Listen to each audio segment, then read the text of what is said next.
자, 그럼 오늘은 문현진 멘토와 함께합니다. 멘토님 안녕하세요. 안녕하세요. 네, 오늘도 뭐 시장은 부진합니다, 멘토님. 오늘 시장 좀 전반적으로 어떻게 보고 있으신가요? 뭐 당연한 결과가 아닐까 뭐 이렇게 그래요. 생각을 한번 해볼 수 있을 것 같은데 뭐 이번 주 수요일이죠. 이제 모레로 성큼 다가왔는데 그때 뭐 이제 러시아 부도설 계속 이야기 나오고 있는 것 같고요. 그리고 뭐 FOMC에서 금리 인상할 것이라는 것은 우리가 다들 예측을 하고 있어요. 근데 그 폭이 1%가 아니라 0.5%도 아니라 0.25%일 것이다라고 파월 의장께서 뭐 이미 말을 해놨기 때문에 시장이 한때는 환호성을 질렀거든요. 1%가 아니구나, 0.25구나, 괜찮네라고 했는데 이제 와서 보니까 0.25라는 말은 뒤에 뭘 할 건가가 되게 궁금해지는 거죠. 그래서 지금 FOMC가 굉장히 기다려지는 상황이 되어버린 거죠. 거기다가 이제 미국의 중국 제재 그리고 뭐 러시아 제재 이런 이야기들 계속 나오게 되면서 전 세계 증시가 또 요동을 치고 있다라는 점들, 그런 것들 생각 한번 해볼 때 사실 지금 선진국에 해당되는 국가들에서 외국인들의 뭐 글로벌 투자자들의 자금들이 계속 빠져나가고 있는 것이 현실입니다. 그리고 신흥국 쪽으로는 들어가고 있다라고 이야기가 많이 나오고 있는데요. 우리나라는 신흥국 중에서도 이제 제일 뭐 최상위권에 속해 있는 그런 포지션이기 때문에 사실은 뭐 들어와야 될 돈이 있어야 될 텐데 오히려 많이 나가고 있다는 거죠. 왜냐하면 우리나라가 약간 어정쩡해요. 신흥국도 아니고 선진국도 아닌 어정쩡한 포지션을 갖고 있거든요. 그래서 그런 것들 봤을 때 신흥국 중에서는 메리트가 떨어진다, 선진국에 가깝다라는 거죠. 그래서 이제 그런 형태들 때문에 역시 매도세가 계속해서 두드러지게 나오고 있는 부분이고, 여러분들도 생각하시다 보면은 무거운 종목의 비중이 많으면 좋을 때가 있지만 돈을 벌기 위해서는 조금 더 변동성이 큰 데로 돈이 가기도 하잖아요. 그렇기 때문에 사실 우리나라는 조금 이제 무거워진 시장이다라고 이해를 하시면 될 것 같아요. 결국 돈이 빠져나가고 있다 생각을 하시면 될 것 같고요. 그렇게 돈이 빠져나가게 되면은 결국 여러분들이 들고 있는 종목들도 내려갈 가능성이 굉장히 많아지게 되겠죠. 그래서 LG 에너지 솔루션 같은 경우는 거품이다라고 많이 평가가 되었기 때문에 역시 공매도의 뭐 다 희생양이 될 수밖에 없고, 그리고 역시나 많은 물량들이 또 쏟아져 나올 수밖에 없는 그런 과정이기 때문에 하락이 하락을 부추기는 그런 상황이 될 수밖에 없다 생각이 듭니다. 그래서 LG 에너지 솔루션은 뭐 들고 있는 분들이 꽤나 많았을 것이다 생각이 들고 상담도 몇 번을 제가 많이 해드렸는데도 그럴 때마다 말씀을 드렸죠. 이거는 사면 안 된다, 살 필요가 없다, 가치가 별로 없다, 거품이다 라고 여러 번 설명해 드렸는데도 뭔가 좀 꿈과 희망을 가졌을지도 모르겠습니다.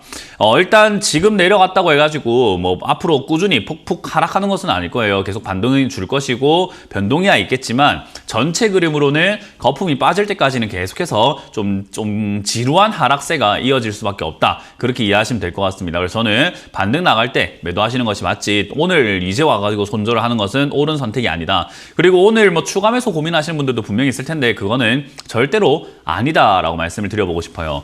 그리고 오늘 좀 특징으로 봐야 될 것은요, 셀트리온 같습니다. 저는 셀트리온 같은 경우가 이제 분식회계, 뭐 고의적이다, 고의적이지 않다 이야기 많이 나왔었는데 고의적이지 않은 것 같다라고 이야기 많이 나왔고, 그렇게 결론 나면서 분식회계 꼬리표가 지금은 싹 사라지게 되었죠. 그렇게 되면 실적이 좋고 이렇게 좋은 기업이 싸게 내려와 있는 지금 현재 자리가 역시나 매수의 기회다라고 제가 방송에서도 여러 번 말씀드렸고, 그리고 제약 바이오 중에서 실적 있는 기업들은 올라갈 가능성이 지금은 매우 높습니다. 그래서 저는 여전히 셀트리온과 같은 이런 기업들을 들고 계시는 분들은 그냥 꾸준히 가져가시는 것이 맞다. 그리고 이 셀트리온이 움직임으로 인해서 또 수많은 제약 바이오 관련주들이 움직일 수 있습니다. 뭐 실적이 안 좋은데 제약 바이오 신약에 대한 어떤 기대감으로 끌어올린 기업들 말고 실적이 좋은데 가지 못했던 기업들은 셀트리온이 약간 상승세로 전환이 된다면 그때 같이 발맞춰 올라갈 가능성이 높다는 거죠. 결국 무슨 말이냐면요, 지수는 계속 떨어질 가능성이 높습니다. 저는 계속해서 계단식 하락이 나올 가능성이 높다라고 여러분들께 말씀을 드리고 있잖아요. 계속해서 계단식으로 떨어지겠지만 그 말은 올라왔던 기업들, 뭐 LG화학, 카카오, 네이버, 삼성전자, SK하이닉스, 현대차, 뭐 현대 모비스 이런 등등들 굉장히 많이 올라왔던 기업들이 떨어지는 거지, 올라오지 않은 기업들은 올라가면서 우리가 흔히 말하는 손바뀜, 세대 교체가 일어난다라는 거예요. 그러니까 지금 올라가지 않았던 기업들을 잡아놔야 되는 건데 그런 기업들 중에 하나가 역시나 제약 바이오가 되겠죠. 그래서 그런 관련 기업들은 저는 조금씩 여러분들이 갖고 있는 것이 맞고, 실적이 좋은데 올라가지 않았다? 그럼 여러분들 차례가 올 테니까 그냥 기다리는 것이 옳다라고 하는 겁니다. 근데 만약에 여러분들이 올라갈 때 잡은 종목들이 있다고 한다면 결국 반등 시 탈출을 노려야 되는 거고, 들고 가게 된다면 시간도 많이 뺏길 거고 뭐 괴로울 수밖에 없죠. 그래서 제가 상담하다 보면은 정말 죄송한데 이거는 장기 투자를 어쩔 수 없이 해야 되겠습니다. 5년, 10년 시간이 좀 많이 뺏길 겁니다라고 이렇게 상담을 할 때가 있는데요. 그런 기업들은 한때 불타올랐던 종목들이라는 것을 여러분들이 명심하시면 되겠죠. 결국 여러분들이 지금 뭐 FOMC니 러시아 뭐 파산설이니 뭐 이런 이야기가 나올 때 내 종목이 궁금한데라고 생각하실 수 있는데요. 사실은 여러분들이 이번 주는 진짜로 뭐 초보분들이라고 하더라도 수요일에 초점을 맞추고 매매를 하셔야 돼요. 왜냐하면 쉽게 생각하면 그런 거예요. 우리가 물에서 놀 때 내 보트는 어떨까요? 내 튜브는 어떨까요? 괜찮을까요? 라고 물어볼 수 있는데 태풍이 분다라는 거죠.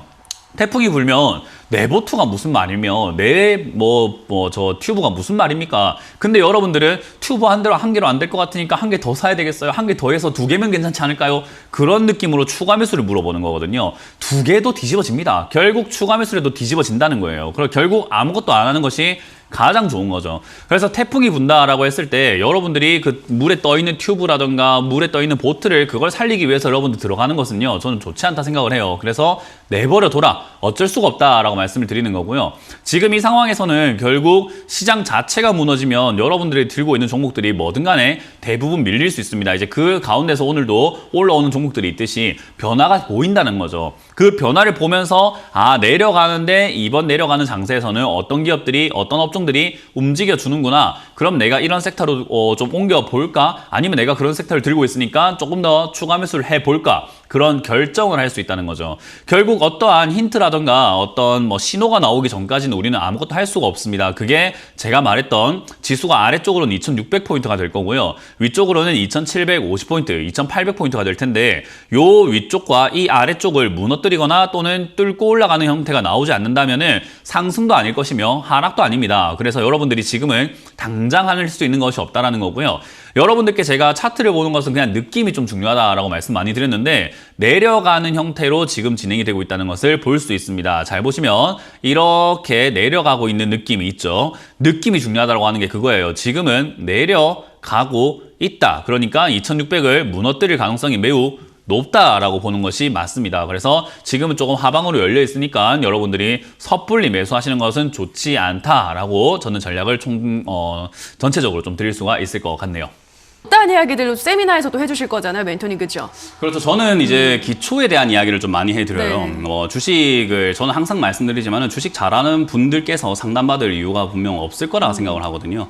주식이 안 되니까 힘드니까 전화하시는 건데 그렇죠. 제가 해드린 내용들 한 7년간 뭐 이렇게 봐오신 분들 아시겠지만 저는 어려운 이야기 잘 안 합니다. 쉬운 이야기 그리고 여러분들이 와닿는 이야기 비율을 통해서 최대한 쉽게 사고 팔 수 있게 해드리길 원해요. 근데 그렇게 하려면 여러분들이 기초가 정말 출중해야 되거든요. 그래서 그런 기초에 대한 이야기를 저는 해드릴 수밖에 없다. 그래서 그런 점들을 오늘 강연에서 말씀드릴 거고요. 방금 말씀드린 것처럼 뭐 어떤 분들은 네가 잘하면 그렇게 혼자 하지라고 하거든요. 저는 주식을 안 해요. 그래서 그런 걸 왜 안 하는지도 저는 설명해 드릴 거기 때문에 오셔서 좋은 이야기를 좀 듣고 가시는 게 어떨까 의견을 드려보도록 하겠습니다.